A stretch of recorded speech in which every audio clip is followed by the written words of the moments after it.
ओम श्री गणेशाय नमः। ओम महालक्ष्मी नमः। मेरे ज्योतिष परिवार के मित्रों, ज्योतिषाचार्य राखी का अपने चैनल ज्योतिषाचार्य राखी में आपका हार्दिक हार्दिक स्वागत है।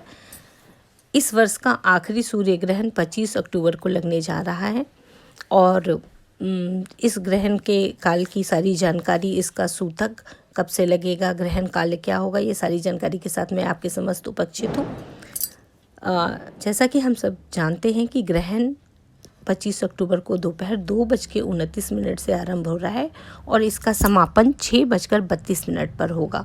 ग्रहण की कुल अवधि 4 घंटे 3 मिनट की होगी। सर्वविदित है कि ग्रहण लगने से 12 घंटे पहले ग्रहण का सूतक लग जाता है, तो इस तरह से दोपहर 2:30 बजे ग्रहण का सूतक आरंभ हो जाएगा। अब हमारे मन में बहुत सारे प्रश्न आते हैं, बहुत सारे लोग पूछते हैं कि ग्रहण का हमारे ऊपर क्या प्रभाव पड़ता है, इसका राशियों के ऊपर क्या प्रभाव पड़ता है, ग्रहण में हमें क्या करना चाहिए, ग्रहण में हमें किन कार्यों को नहीं करना चाहिए।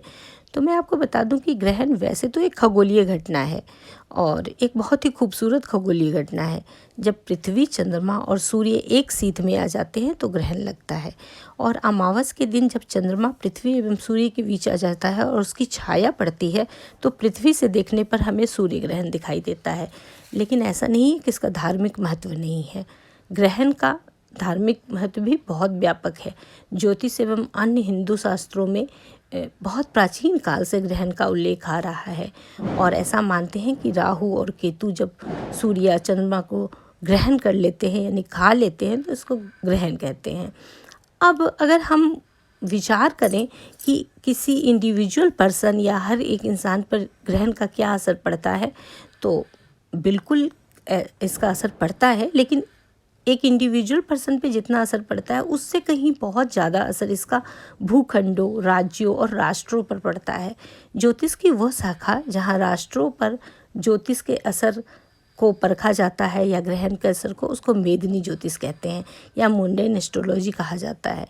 इसमें हम राष्ट्रों और राज्यों की जो भविष्य होता है या ज्योतिष में जो प्रभाव पड़ने वाला होता है उसका अध्ययन करते हैं।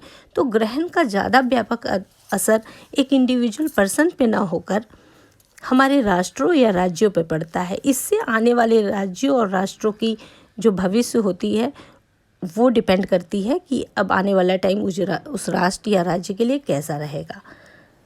इसके अलावा अगर हम ये पूछें कि ग्रहण में हम लोगों को क्या करना चाहिए और क्या नहीं करना चाहिए, तो बहुत पहले से ही ये मान्यता है कि ग्रहण में खुले में एक्सपोजर नहीं करना चाहिए, बाहर नहीं निकलना चाहिए, नंगी आँखों से हमें ग्रहण को नहीं देखना चाहिए।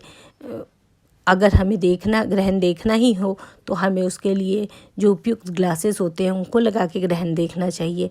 वैसे मान्यता है कि ग्रहण के समय जो वृद्ध और बच्चे या गर्भवती महिलाएं हैं उनके लिए सूतक या ग्रहण की जो काल होते हैं उसमें कुछ छूट होती है, पर ज़्यादा सावधानी भी गर्भवती महिलाओं को ही करनी पड़ती है। ग्रहण में गर्भवती महिलाओं को कोशिश करनी चाहिए कि वो घर से बाहर ना निकले या खुले में एक्सपोज ना करें और उस समय में वो कोई भी ऐसे कार्य ना करें इनमें से, जैसे कि अगर लेटे लेटे ये सोचे कि मोबाइल चला लेते हैं तो ये भी उनके लिए नुकसानदायक है।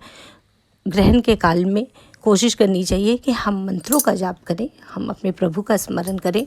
और वैसे तो गायत्री मंत्र इस ग्रहण काल के लिए उपयुक्त होता है, लेकिन हम चाहें तो किसी भी अन्य मंत्रों का भी जाप कर सकते हैं या मंत्रों को सिद्ध कर सकते हैं। ग्रहण की समाप्ति के बाद स्नान करके, दान करके हमें पुराने भोजन को नहीं खाना चाहिए, ग्रहण के पहले बने हुए भोजन को नहीं खाना चाहिए, बल्कि नया भोजन बनाना चाहिए। और अगर स्नान करने का समय ना हो या स्नान करना की सुविधा ना हो, कोई बीमार हो, तो ऐसे में हम गंगा जल स्पर्श कराकर चीज़ों में तुलसी दल डालकर भी भोजन ग्रहण कर सकते हैं। तो ये तो सारी मान्यताएं हैं जो प्राचीन काल से है, सारे हिंदू धर्म को मानने वाले लोग जानते ही हैं। उम्मीद करूंगी कि ग्रहण का ये पर्व काल हम सबके लिए बहुत शुभ बीते, हमारे राष्ट्र पर इसका अच्छा असर पड़े और सभी के जीवन में कोई भी बाधा ना आए, सभी सुखी रहे। इसके साथ ही ज्योतिषाचार्य राखी एक नए वीडियो में आपका फिर से स्वागत करेगी। तब तक के लिए प्रणाम।